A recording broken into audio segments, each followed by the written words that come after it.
যে মাল যত দামি সে মাল তত ঢাকা, আর যে মাল যত সস্তা সে মাল তত ফাঁকা, মানে খোলামেলা। বুঝলেন নাই? নারীও ঠিক তাই। যে সকল নারী খোলামেলা চলে বেড়ায়, ওড়না আঁচল ঠিক নাই, বুক পিঠ দেখিয়ে বেড়াই, বুঝলেন নাই? এটা হলো খোলা বাজারের মাল, সস্তা মাল, পচে যাওয়ার মাল, ব্যবহৃত মাল। বুঝলেন নাই? এই কিছুদিন আগে লিচু বিক্রি হচ্ছিল, সেগুলোও দেখলাম, যেগুলো ভালো লিচু সেগুলো পাতা সোতা দিয়ে ওই বস্তার মধ্যে ঢাকির মধ্যে ঢাকা, আর যেগুলো পড়ে টরে গেছে, টোপ খেয়ে গেছে, পচে গেছে, ওইগুলো খোলা সামনের ঝুড়িতে রেখে দিয়েছে।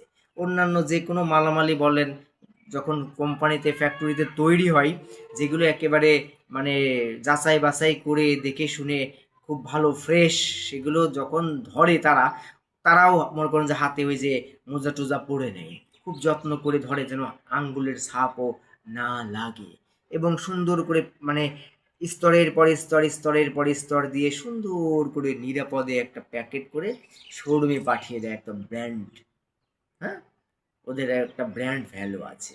আর যেগুলো রিজেক্ট করে দেয়, এখানে টোপ খাওয়া, ওখানে দাগ লাগা, এইটা ডিস্টার্ব, বুঝেন নাই?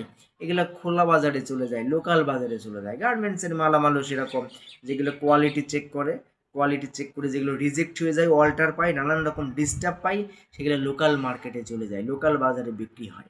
যেগুলো যাচাই বাছাই করে একেবারে ভালো, সেগুলো একেবারে ইনটেক করে বিদেশে পাঠিয়ে দেয়।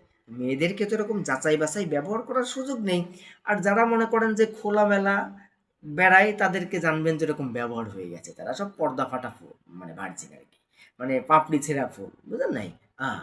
তো নিজেদেরকে তারা অনাবৃত করে, নিজেদেরকে তারা ইনিয়ে বিনিয়ে কায়দা করে ফায়দা লোটার নানান রকম পায়, তারা ইশারা ইঙ্গিতে অনলাইন অফলাইনে নিজেদেরকে তুলে ধরে। পুরুষের দৃষ্টিতে নারীর সবচেয়ে আকর্ষণীয় জায়গা হলো তাদের স্তন যুগল। তো সেই স্তন যুগল যারা প্রদর্শন করে, ওড়না ঠিক মতো রাখে না, অনেকে ওড়না পরেই না, অনেকে আঁচল ঠিক মতো রাখে না, বুকে পিঠে এইদিকে খোলাও সেদিকে খোলা, এখানে ফুল গোজা সেখানে ফুল গোজা, বুঝলেন নাই? ইশারা, মানে এগুলা ইঙ্গিত, কামনার দৃষ্টি, লালসার দৃষ্টি, সিগন্যাল বাতি, এগুলা বুঝলেন নাই? ওইদিকে তাকাও, এখানে চেন দেয়, ওখানে লকেট দেয়, ওখানে এটা লাগায়, ওখানে সেটা লাগায়, বুঝলেন না? নানান রকম ভাবে মানে দৃষ্টি আকর্ষণ করে। তাকাও, দেখো, সাইনবোর্ড ঝোলাই। যারা উপর তলায় সাইনবোর্ড ঝোলায়, তাদের তো নিচতলায় দোকান খোলাই, বুঝলেন নাই? তারা দোকান খোলা রাখে। যারা উপরে বল দেখায়, তারা নিচে মনে করেন যে মাঠে খেলোয়াড় চাই। হুম।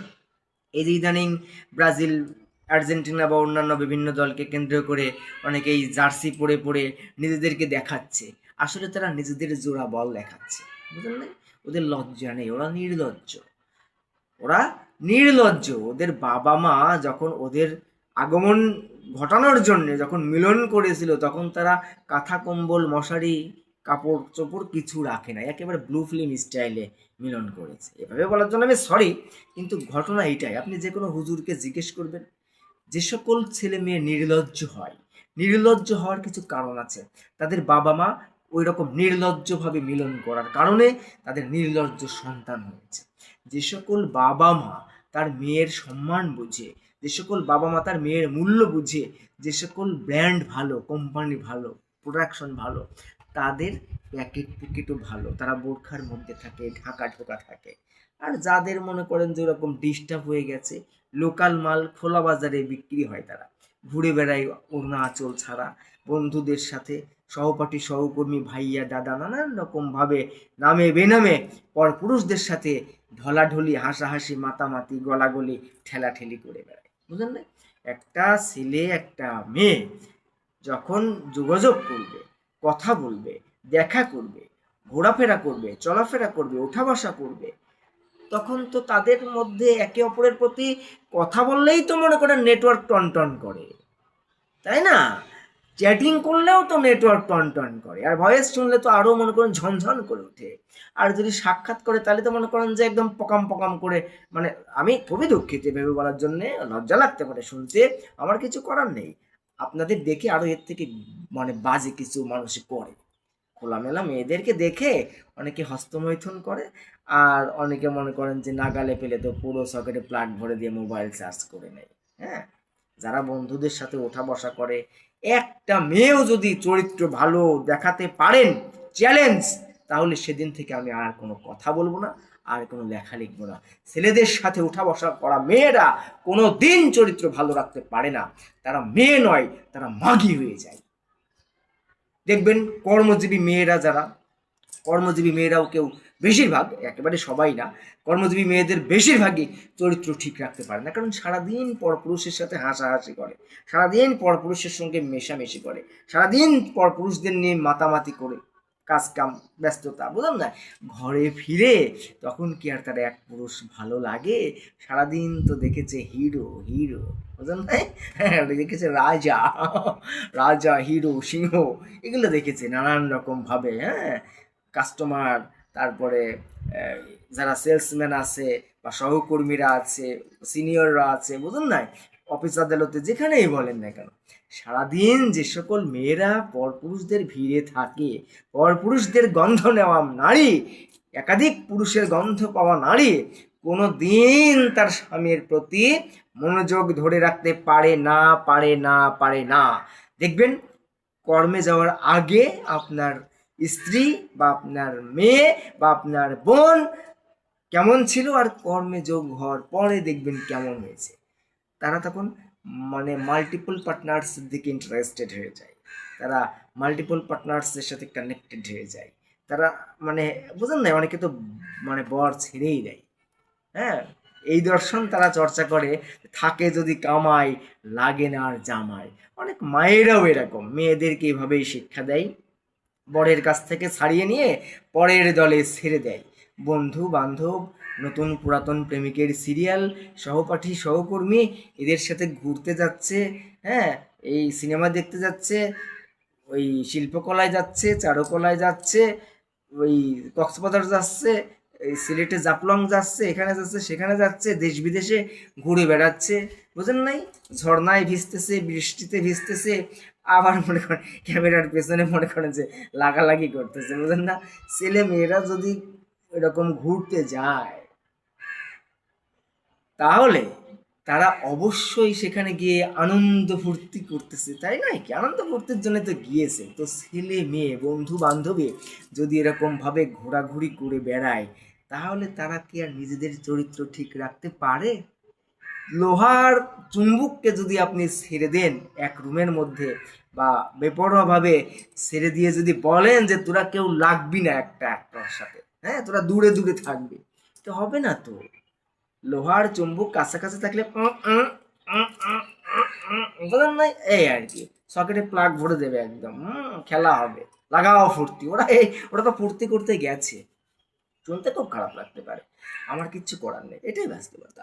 দেখবেন যে যে সকল মেয়েরা নির্লজ্জ, ওড়না ঠিক নেই, আঁচল ঠিক নেই, পোশাক আশাকের ঠিক নেই, তাদের বাবা মায়েরও দেখবেন চরিত্র ঠিক নেই, তাদের বাবা মায়েরও নীতি আদর্শ ঠিক নেই, তাদের বাবা মায়েরও ইমান আমল ঠিক নেই। আর এই ধরনের বেপর্দা বেহাপনায় ঘুরে বেড়ানো, ছেলেদের সাথে ওঠা বসা করা অবাধ্য নারী কোনো মুসলিম পুরুষের স্ত্রী হিসেবে থাকার চেয়ে না থাকাই বরং সম্মানের। এই সকল মেয়েরা না থাকাই ভালো, কারণ তারা তো জাহান্নামী নিজেরাও, এবং তার স্বামীকেও জাহান্নামে নিয়ে যাবে, তার বাবা মাকেও জাহান্নামে নিয়ে যাবে, তার পরবর্তীতে তার তার ঘরে যে ছেলে হবে, তার বা এখন যাদের আছে তাদের বড় ছেলেকেও জাহান্নামে নিয়ে যাবে। একজন নারী যদি বেপর্দা বেহায়াপনার জন্য জাহান্নামে যায়, সে একা যাবে না, সে দল বেঁধে যাবে, তার বাবা, তার বড় ভাই, তার বড় ছেলে, তার স্বামী, চারজনকে নিয়ে জামাতের সাথে জাহান্নামে যাবে, বুঝলেন নাই? তো আপনার মেয়ে, আপনার বউ, আপনার স্ত্রী, বা আপনার মনে করেন যে মা যদি বেপর্দা বেহায়াপনা করে বেড়াই, যদি পরকালকে বিশ্বাস করেন, যদি দোজখকে যদি ভয় করেন, যদি আল্লাহকে বিশ্বাস করেন, তাহলে পর্দা করান, আবৃত রাখেন, অনাবৃত কইরেন না। অনাবৃত করছেন মানে তাকে আপনি জাহান্নামের দিকে ঠেলে দিচ্ছেন, অথবা সে জাহান্নামের দিকে যাচ্ছে, আপনি তাকে কিছু বলছেন না, এবং আপনিও জাহান্নামের জন্য প্রস্তুত হন। দেখবেন যে মানে ঘড়ি টড়ি বা মোবাইল যা কিছুই বলেন, যেগুলো যত দামি জিনিস সেগুলোর প্যাকেট তত ভালো থাকে, স্তরের পর স্তর, স্তরের পর স্তর, স্তরের পর স্তর প্যাকেট করা থাকে। আর যেগুলো সস্তা মাল, সেগুলোর প্যাকেট খুব হালকা থাকে, হ্যাঁ, টাইট টুইট থাকে, এদিকে খোলা, ওদিকে একদম টন টাইট, হ্যাঁ, মানে মোবাইলের সাইজও যা, প্যাকেটের সাইজও তা, বোঝেন নাই, আছে না? কম দামের মাল, বুঝলেন নাই? হ্যাঁ, তো যারা নিজেদের মূল্য বোঝে, যারা নিজেদের আত্মসম্মান বোঝে, যারা নিজেদের বংশীয় মর্যাদা জানে, যারা নিজেদেরকে সস্তা করে না, তারা ফুটপাতে ঘুরে বেড়ায় না, গেঞ্জি প্যান্ট পরে ঘুরে বেড়ায় না, ওড়না আঁচল ছাড়া ঘুরে বেড়ায় না, তারা স্তন যুগল ঝাঁকিয়ে বেড়ায় না, তাদের পাশাও দুলিয়ে বেড়ায় না। সরি টু সে, কিন্তু কিচ্ছু করার নেই। লজ্জা লাগলে আমার কিচ্ছু করার নেই, ভালো না লাগলে শুনবেন না, কিন্তু যদি লজ্জা থাকে তাহলে শুধরে যান। যে যেখান থেকে দেখছেন বা শুনছেন, নিজের বিবেককে জাগ্রত করেন। কি শিক্ষা পেলেন যে ওড়নাই খুলে দিলেন? আজকাল স্কুলেও অনেকে করছে, মনে করেন যে স্কুলের মেয়েরা যে ধরনের ওড়না পরে, এই ওপর দিক থেকে ওড়না পরে, সাইড থেকে তো মামা আম কাঁঠাল সব দেখা যায়, একেবারে হাইলাইট হয়ে থাকে। খুব ভাল লাগে ছেলেদেরকে, একদম মজা। মানে আজকাল যখন এই যে জিপিএ 5 মানে রেজাল্ট যখন হয়, তারা খুব লাফালাফি করে, জিপিএ 5 পেয়েছি, জিপিএ 5 পেয়েছি। তখন দেখতে কেমন লাগে ভিডিওগুলো? নিশ্চয়ই ভালো লাগে না? লজ্জা লাগে, দেখতেই তো লজ্জা লাগে। আর ওই যে ছেলে মেয়েরা যে মানে ওঠা বসা করে, একসাথে পড়ালেখা করে, ওরা সব মনে করেন যে বেশিরভাগই হাতাহাতি করে আর কি, বুঝেন নাই?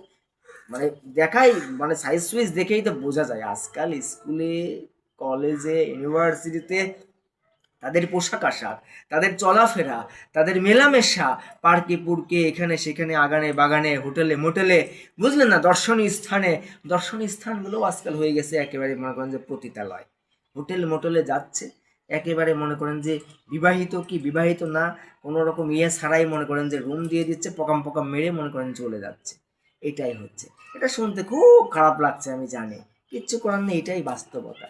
আপনি খোঁজ নিয়ে দেখেন আপনার মেয়ে কোথায় যাচ্ছে, কাদের সাথে মিশছে। আপনার মেয়ে, আপনার বোন, আপনার বউ মনে করেন যে যে সকল জায়গায় ঘোরাফেরা করছে, বন্ধু, ভাইয়া, দাদা, সহপাঠী, সহকর্মী, বুঝেন নাই, দোস্ত, নানান রকম ভাবে, নামে বেনামে, নানান পরিচয়ে, ইনবক্সে, আউটবক্সে, অনলাইনে, অফলাইনে, যাদের সাথে যোগাযোগ রাখছে, যাদের সাথে ওঠা বসা করছে, যাদের সাথে ঘোরাফেরা করছে, তাদের সাথে সম্পর্ক কি, তাদের সাথে ঘনিষ্ঠতা কি, তাদের সাথে এত প্রীতি কেন?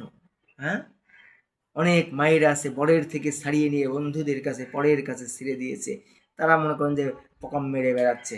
অনেক মায়েরা আমি এরকমও চিনি যে এরকম মা মানে মেয়েকে বলেছে, কি চাও, বন্ধু চাও, নাও, পার্টনার চাও, নাও, বয়ফ্রেন্ড চাও, নাও, কি চাও, বেড পার্টনার চাও, সেটাও নাও। মেয়ে বলে যে না, আমি স্বামী চাই। তো মা বলে যে আরে স্বামী তো সেটা বড় দায়িত্ব, ওটা পরে দেখা যাবে, লেখাপড়া শেষ করো, নিজেকে প্রতিষ্ঠিত করো, এখন যেখানে যা লাগে সেখানে তা নাও, একটু সাবধানে করো আর কি। হ্যাঁ, ইমার্জেন্সি পিল রাখো সাথে, প্রয়োজনে প্রোটেকশনও রাখো ব্যাগে, বুঝলেন না? এভাবেই চলো, পরে দেখা যাবে।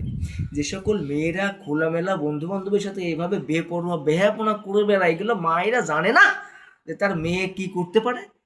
তার মেয়েকে দেখে অন্য ছেলেদের যে বাম্বু খাড়া হয়ে যায়, তাকে পকাম মেরে দেয়, এটা জানে না, বুঝে না। ওই সকল বাবারা কি বুঝে না যে তার মেয়ে এরকম টনটনা স্তন নিয়ে যাচ্ছে, তার অন্য ছেলেদের দৃষ্টি যখন তার মেয়ের স্তনের দিকে পড়ছে, তার বোনের স্তনের দিকে পড়ছে, তার স্ত্রীর স্তনের দিকে পড়ছে, তখন তাদের কি মনে হচ্ছে? জানে না তারা? জানে। কেউ নিয়ন্ত্রণ করতে পারে না, আর কেউ ইচ্ছে করে নিয়ন্ত্রণ করে না। না না, এখন তো বয়স মজা করার, এখন একটু করে নিক, আবার কবে চুদে গান করে দেবে কবরে গেলে। হ্যাঁ, হ্যাঁ, এখানে যেটা করতেছো এটাই করতে দেবে আগুনের ভেতরে, লাগাও ভর্তি, কত পারো দেখি।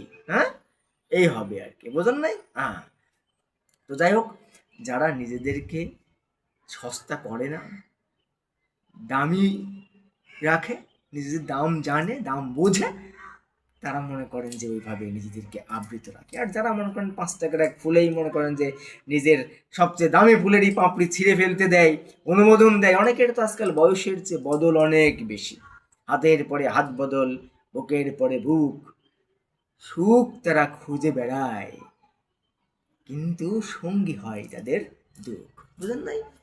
তারা কোনোদিন সুখী হয় না, যারা হাতের পর হাত বদল করে বেড়ায়, বুকের পর বদল করে বেড়ায়, প্রেমিকের পর প্রেমিক বদল করে বেড়ায়, স্বামীর আগেই যাদের প্রেমিক বদল অর্ধশত, না জানি তাদের প্রণয় খেলা আরো হাজার কত, বুঝলেন নাই? কলেজ ইউনিভার্সিটির মেয়েদের গল্প শুনেন গিয়ে, জানেন গিয়ে, কথা বলেন তাদের সাথে, দেখেন কোনো রিলেশন ছাড়া মেয়ে আছে নাকি। সবাই বলবে আমার তো এক্স এতটা। আরে বাড়া, সেক্স ছাড়া কোনো এক্স হয়? হ্যাঁ, যারা এক্স হয়ে গেছে, অতীত হয়ে গেছে, এক্সপায়ার্ড হয়ে গেছে, তাদেরকে মনে করেন যে ওরা কি ওদেরকে ওদের সকেটে প্লাগ না লাগিয়ে ওদেরকে ছেড়ে দিয়ে গেছে? হ্যাঁ, যেতে পারে, সবাই না। অনেক মেয়েদের বয়সের চেয়েও বডি কাউন্ট অনেক বেশি। অনেকে এগুলোকে ক্রেডিট মনে করে, নিজের অভিজ্ঞতা, আর বাবা আমার এক্সপেরিমেন্ট করেছি কত, আমার এক্সপেরিয়েন্স কত, আর সালা দেখেছি তো 6, 9, 7, 8, বুঝেন নাই? ওরা সব মানে দেখলেই বলতে পারে কোনটা কি সাইজ, হ্যাঁ, কোনটা কি ভঙ্গি, কোনটা কি আকার, কোনটা কি। অনেকে আছে বিড়ি গাঁজা খায় ছেলেদের সাথে, ইন্টিমেসির সময়ও তারা বিড়ি গাঁজা চায়। হ্যাঁ, বিড়ি গাঁজা হইলে তারা খুব পারে আর কি, হ্যাঁ, সারা রাত, all night long, let's enjoy tonight, বুঝলেন নাই? নানান রকম স্লোগানে, নানান রকম ফ্লেভারে, হ্যাঁ, strawberry flavour, cake flavour, chocolate flavour, হ্যাঁ, সেভেন আপ ফ্লেভার, বুঝলেন নাই? নানান ফ্লেভারে ওরা করে। আমি এভাবে বলার জন্য খুবই আন্তরিকভাবে দুঃখিত, সত্যিই দুঃখিত, কারণ বর্তমান মানে সমাজের এখন বাস্তব চিত্র, এটা একটা ওপেন সিটের ব্যাপার হয়ে গেছে। কর্মসংস্থানে বলেন, স্কুলে, কলেজে, ইউনিভার্সিটিতে, আগানে বাগানে, হোটেলে মোটেলে, যেখানে তাকাবেন আপনি, শহরে গ্রামে গঞ্জে পর্যন্ত ছড়িয়ে গেছে। হ্যাঁ, প্রযুক্তির আশীর্বাদ অভিশাপ হয়ে গেছে। হাতে হাতে মুঠোফোন পৌঁছে গেছে, পতিতালয় হয়ে গেছে মানুষের হাতে হাতে। চাইলেই যে কেউ যে কাউকে ভরে দিতে পারছে, মানে SMS, হ্যাঁ, নক করতেছে। ইনিয়ে বিনিয়ে পরকীয়া বেড়ে গেছে। এই সব মনে করেন যে ফোনের কারণে বেশি হয়েছে। ফোন ব্যবহার করছে, বেপরোয়া চলতেছে, ব্যক্তি স্বাধীনতা, সম অধিকার, নারী অধিকার, ধন অধিকার, ভোদা অধিকার, সবই ধান্দা হলো ওই মানে মোতার জায়গায় গুতা দেওয়ার ধান্দা ছাড়া আর কিছুই না। কিন্তু এরা জীবনটাকে চিন্তা করে না, এরা জীবনটাকে বোঝে না, এরা হলো বোকা চোদা, এরা বোকা চোদা, এরা হলো মাদার চোদ। এরা জীবনটাকে বোঝে না, কখন মারা যাবে এরা চিন্তাই করে না। জাহান্নামের পথে সারা জীবন চলে তারা জান্নাত পেতে চায়। হ্যাঁ, জীবিতকালীন সময়ে যারা জান্নাতের পথে চলবে না, তারা জাহান্নামে এছাড়া কোথায় যাবে? আমি উঠলাম মনে করেন সিলেটের বাসে, আমি যদি জিকির করতে থাকি কক্সবাজার যাব, আল্লাহ কক্সবাজার যাব, আল্লাহ কক্সবাজার যাব, হবে? আমি উঠলাম মনে করেন যে এখন আমেরিকার বিমানে, আমি জিকির করতে থাকলাম আল্লাহ সৌদি যাব, আল্লাহ হজ করব, আল্লাহ সৌদি যাব, আল্লাহ হজ করব, আল্লাহ সৌদি নিয়ে যাও, আল্লাহ সৌদি নিয়ে যাও, হবে নাকি? আমি উঠেছি তো আমেরিকার বিমানে রে, তা আমি সৌদি কেমনে যাব? আমি উঠেছি সিলেটের বাসে, আমি কক্সবাজার কেমনে যাব? বুঝেন নাই? আমি চলতেছি জাহান্নামের পথে, আমি জান্নাতে কেমনে যাব? বুঝেন নাই? সহজ হিসাব, বুঝতে হবে অর্থ, মানতে হবে শর্ত। খালি নামাজ পড়লাম জান্নাতে চলে গেলাম, আকাম কুকাম সবই করলাম, হবে না নে? বুঝেন নাই? নীতি আদর্শ ঠিক রাখতে হবে, চরিত্র ঠিক রাখতে হবে। আবার অনেকে মনে করে না না এখন একটু করি আনন্দ ফুর্তি, শেষ বয়সে গিয়ে পরে তৌবা করে নেবো না। আরে বোকাচোদা, কালকে বাঁচবি তার কোনো গ্যারান্টি আছে? হুম, আমি কালকে বাঁচবের কোনো গ্যারান্টি আছে বলেন? 1 সেকেন্ডের তো ভরসা নাই, আমি মারা যাবো এটাই সত্য। আমি পৃথিবীতে থাকতে আসিনি, কেন এসেছি, কি করছি, এটাই আসল কথা। এই পৃথিবীতে নাম যশ খ্যাতি সুপরিচিতি বন্ধু বান্ধব সহপাঠী সহকর্মী ভাইয়া দাদা কেউ আমার সাথে কেউ যাবে না। পৃথিবীতে কেউ কারো নয়, সবই অভিনয়। প্রত্যেকে ভব একা এসেছি, একাই যাব, মাঝখানে তবু মায়া বাড়ানো। নির্দিষ্ট সময়েই আমি চলে যাব, আপনিও চলে যাবেন। প্রতিটি সেকেন্ড মৃত্যুর হাতছানি, যা মরে নিয়ে যাই আরো বেশি কাছাকাছি। জন্মদিন পালন করছে, এই পালন করছে, সেই পালন করছে, ম্যারেজ অ্যানিভার্সারি পালন করতেছে। আরে ভাই, আমার জীবনে একটি জন্মদিন আসা মানে বিগত দিনের ফেলে আসা আরেকটি বছরের হিসাব জমা। কি করলাম আমি? বন্ধু ভাইয়া দাদা দোস্ত পকাম পকাম করে বেড়ালাম, আনন্দ ফুর্তি করে বেড়ালাম। আবার জন্মদিনের দিন মনে করেন যে আমি নাচা খোঁচা করলাম, গান করলাম, আরে আজ আমার জন্মদিন, হ্যাপি বার্থডে, বুঝলেন না? মাইরে একেবারে ভরিয়ে দিবি না। বুঝলেন নাই? যাই হোক, আমি আবারও বলছি, আমি সত্যি দুঃখিত এভাবে কথা বলার জন্য, বলতে চাইনি, কিন্তু সমাজের তিক্ত বাস্তবতা আরো খারাপ, আরো নষ্ট। আধুনিকতার দাবিতে ব্যক্তি স্বাধীনতায় সম অধিকারে ল্যাংটা হওয়ার প্রতিযোগিতা চলতেছে। যে যত খুলতে পারে। তবে যে সকল মেয়েরা দেখবেন যে ওড়না আঁচল ঠিক রাখে না, ওইগুলোর মায়েরাও শাড়ি ছায়াও ঠিক রাখে না। যদি ঠিক রাখতো তাহলে তার মেয়েকে ওরকম অনাবৃত থাকতে শেখাতো না, আবৃত হতে শেখাতো, পর্দা শেখাতো। যার পরিবার যেমন তার বেড়ে ওঠা তেমন। পরিবার পারিপার্শ্বিকতা খুব প্রভাব ফেলে। আমার এই পৃথিবীতে যত কিছুই করি না কেন রে ভাই, বাপু বা বোন, মা, মেয়ে, কাকা, ভাতিজা, সবাইকে বলি, এই পৃথিবীর জীবন থেকে আমি আপনি আমরা সবাই চলে যাব না ফেরার দেশে চিরবিদায় নিয়ে। সেদিন কেউ আমার আপনার সাথী হবে না। আজকাল এত সমর্থন আমার, এত সমর্থক আমার, এত সমর্থন দিচ্ছে আমাকে, হ্যাঁ, আমার এত শক্তি সমর্থ, আমার অর্থবিত্ত, নাম যশ খ্যাতি সুপরিচিতি বিশ্ব জুড়ে, অনলাইনে অফলাইনে এত প্রভাব, কবরে গেলে একদম ভোট দিবি না, বুঝলেন নাই? হ্যাঁ, ওখানে কোনো পরিচয় কাটবে না। কোন আমি প্রধানমন্ত্রী ছিলাম, কোন আমি কোটিপতি ছিলাম, কোন আমি চ্যাটের বাল আবদুল্লাহ ছিলাম, বুঝেন নাই? এসব পরিচয়ের কোনো খাওয়া নাই। এজন্যে ঠিকঠাক ভাবে বুঝে শুনে জীবন যাপন করি, নাইলে জাহান্নাম একদম